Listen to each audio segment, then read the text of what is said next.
Dan juga, masa minta 500 miliar?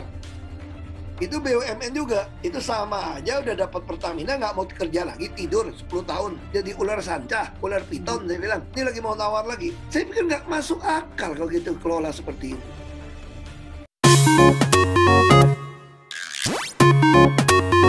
Shalom, salam jumpa dalam kasih Tuhan. Kita bersyukur pagi hari ini kita masih diberikan kesehatan, kekuatan, dan umur panjang sehingga kita boleh berjumpa dalam channel kesayangan kita, channel PS Demos Tanwek. Saya berharap Bapak Ibu dalam kondisi sehat dan diberkati oleh Tuhan. Bapak Ibu saudaraku yang terkasih dalam Tuhan Yesus Kristus, hari ini kita membahas seorang yang luar biasa, seorang yang sungguh takut Tuhan, yaitu Bapak Basuki Cahayapurnama, atau yang biasanya kita panggil dengan sebutan Ahok. Ahok yang adalah komisaris utama Pertamina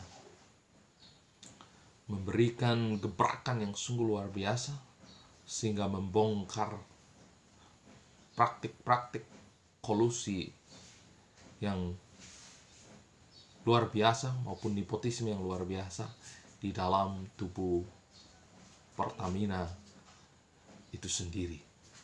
Nah, Bapak Ibu saudaraku yang terkasih dalam Tuhan Yesus Kristus, di mana beliau menjelaskan bahwa di dalam pengisian direksi-direksi terjadi lobi-lobi kepada menteri.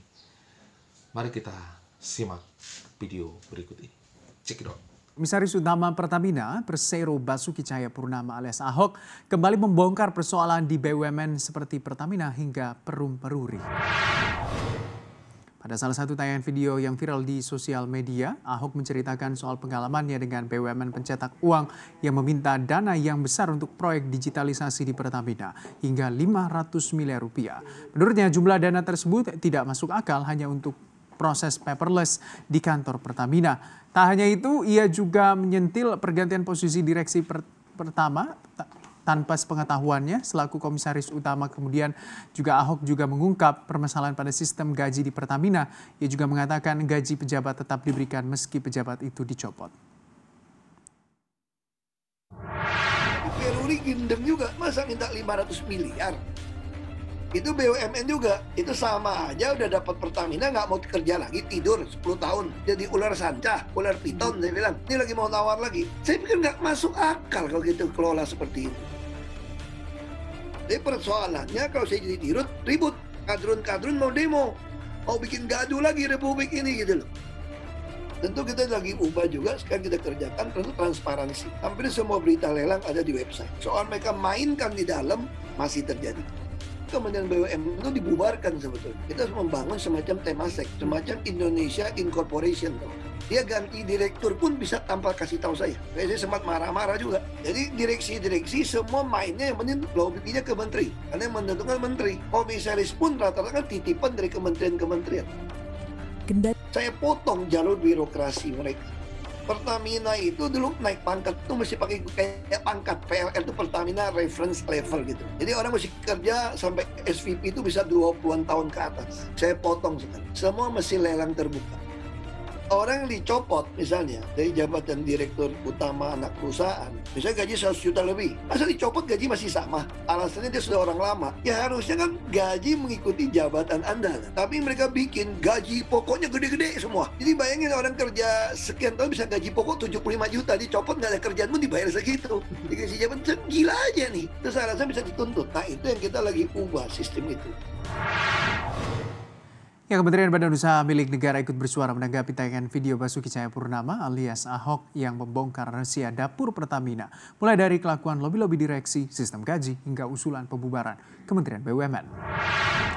Kementerian BUMN menyebutkan permasalahan antara direksi Pertamina dengan komisaris utama Pertamina yang dijabat oleh Ahok merupakan urusan internal perusahaan. Staf khusus Menteri BUMN Arya Sinulinga mengatakan kementerian memberikan ruang bagi direksi dan komisaris untuk berkomunikasi menyelesaikan urusan internal tersebut.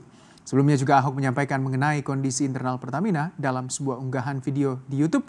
Ahok menegaskan akan membuat sistem internal Pertamina menjadi lebih terbuka sehingga ke depan untuk mengisi posisi-posisi tertentu akan dilakukan secara lelang. pernyataan Pak Ahok sebagai komisaris utama, tentunya itu adalah urusan internalnya di Pertamina gitu. Kita memberikan ruang-ruang bagi komisaris dan direksi untuk melakukan komunikasi. Jadi kita sih tetap minta mereka untuk komunikasi dengan baik antara komisaris dan direksi lah gitu. Kemudian juga di samping itu soal komisaris di BUMN ya semuanya berasal dari Kementerian BUMN, termasuk Pak Ahok juga dari kita kan, dari Kementerian BUMN gitu. Sementara yang lain kan memang dari kita semua. Namanya juga BUMN kan memang. Bapak Ibu Saudaraku yang terkasih dalam Tuhan Yesus Kristus, sikap Ahok ini sungguh berbeda dengan politikus-politikus lainnya. Beliau berani menyatakan kebenaran, sekalipun itu taruhannya adalah jabatan, sekalipun itu taruhannya adalah nyawa. Dan ini yang sangat diharapkan oleh Tuhan di tengah-tengah dunia ini, di tengah-tengah kepemimpinan baik di gereja maupun di negara ini. Nah, sungguh luar biasa Ahok tidak takut kepada siapapun, dan dia hanya takut kepada Allah yang dia sembah, yaitu Yesus Kristus. Dan sikap Ahok ini mengingatkan kita kepada seseorang di dalam perjanjian lama yang sungguh luar biasa, yang takut kepada Tuhan sekalipun nyawa taruhannya. Itu adalah Daniel bersama kawan-kawannya. Ketika Daniel disuruh untuk memakan makanan yang disiapkan raja yang telah dipersembahkan kepada berhala, Daniel menolak. Daniel menolak, dan mereka meminta hanya sayur-sayur, dan terbukti bahwa mereka lebih sehat daripada orang yang makan daging yang telah dipersembahkan. Bahkan ketika mereka bersama kawan-kawan harus dibuang ke dalam perapian, di situ Tuhan menolong mereka. Nah, Bapak Ibu Saudaraku yang terkasih dalam Tuhan Yesus Kristus, sikap Ahok ini merupakan contoh dan teladan yang baik bagi kita sebagai anak-anak Tuhan, sebagai anak-anak yang telah percaya kepada Tuhan.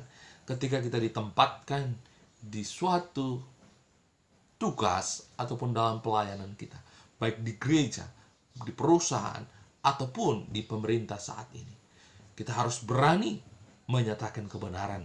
Kita harus berani menyampaikan apa yang sebenarnya sesungguhnya. Dan kita tidak perlu takut kepada siapapun, karena yang kita takuti hanyalah Allah sendiri. Oleh karena itu, mari kita terus dukung anak-anak Tuhan yang berjuang untuk membangun bangsa ini, yang berjuang untuk menyatakan kebenaran. Sekali lagi, buat Pak Basuki Cahayapurnama, Tuhan Yesus memberkatimu. Tuhan selalu memberkatimu dalam segala tanggung jawabmu. Dan Tuhan akan terus memberkatimu, mengangkat engkau lebih tinggi lagi untuk membawa kemuliaan bagi nama Tuhan di tengah-tengah bangsa yang kita cintai ini. Tuhan Yesus memberkati kita semua. Shalom.